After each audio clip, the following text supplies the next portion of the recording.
In the Friday the 13th franchise, it feels like the villain Jason has done just about everything. He's gone to Manhattan, to space, to hell, and even battled Freddy Krueger. Many of the later Friday the 13th films went with bizarre storylines because there just wasn't much else for Jason to do. We see this in other franchises too, like the Fast and Furious, whose movies seem to get bigger and more ridiculous with each film. The other day, I rewatched the 2009 Friday the 13th film.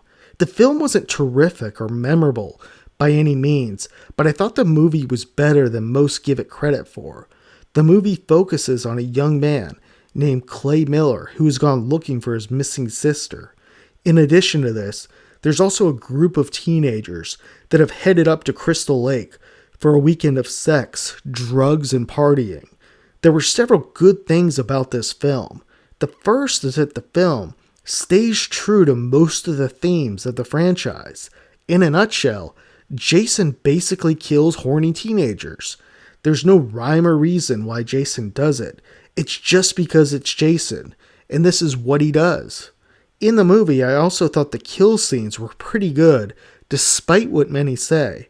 I think many wanted more gore, but the thing is, the Friday the 13th films were always meant to appeal to the general public, not the hardcore horror fans. I personally like not having to see the extreme gore like we see from movies like the Terrifier franchise. Now, the acting was decent enough in the movie, and let's face it, people don't watch Friday the 13th for the acting. Overall, I thought the storyline kept the movie entertaining. That said, the movie did have some weaknesses. The first being that it really had two acts or stories with two different sets of friends. In the film, the first 25 minutes shows us a group of friends head up to Crystal Lake. The characters are briefly introduced and then slaughtered soon after. In my opinion, this opening story should have been much shorter.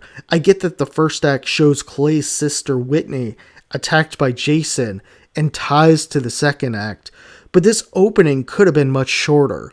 Many will say this was done to get the kill count up, and that's surely possible, but I think the film should have added more expendable characters in the second act. That would have been an easy way to get around this. Now, one other flaw is how Jenna, the lead female character in the movie, interacts with Clay.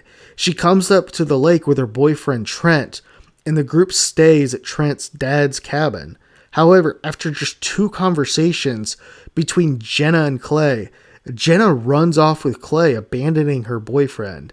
I understand how it is in college. I went to college, but Jenna and Trent didn't get in a fight or anything. Jenna just runs off into the woods with this stranger she just met. I also believe the film should have taken things in a different direction. I would have loved to see a slower pace with less kills. In my opinion, they should have set this back in the 80s and shown Jason doing what he does best, killing horny counselors.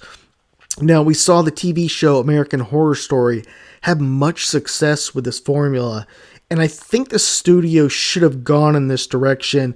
And the American Horror Story 1984, of course, that came out years after this movie. Now, one thing I think the studio forgets too is that a film with Jason today could be much more visually appealing with much better special effects than those 80s movies. It's a bit of a surprise to me there hasn't been another Friday the 13th movie since 2009. In the 80s, these were coming out pretty much every year, every couple of years. Today, audiences love that familiarity, and that's evident with all the things that we see. We see all these Marvel movies and sequels and remakes and requels. That's pretty much taken over cinema the last decade. So it's really sad, in my opinion, that we haven't seen another Friday the 13th. Now, other horror franchises like Texas Chainsaw Massacre, they've had a lot of success the last 20 years. The 2003 remake was a huge hit, and there's been 4 Texas Chainsaw movies made since the 2000s, including that 2003 film. There was one that just came out in 2022. So behind the scenes with the Friday the 13th franchise, there does appear to be some issues going on between the studio and a lot of different people. It's not something I keep up with. I just know that that's one of the things that's holding this back. But hopefully these issues don't keep going on and we're able to see something else, another type of Friday the 13th movie. I get that Jason's basically done everything at this point, but I think that just going back to kind of the original formula with all they can do today would really be a good movie. Let me know what you think. Let me know your thoughts. Thanks for watching.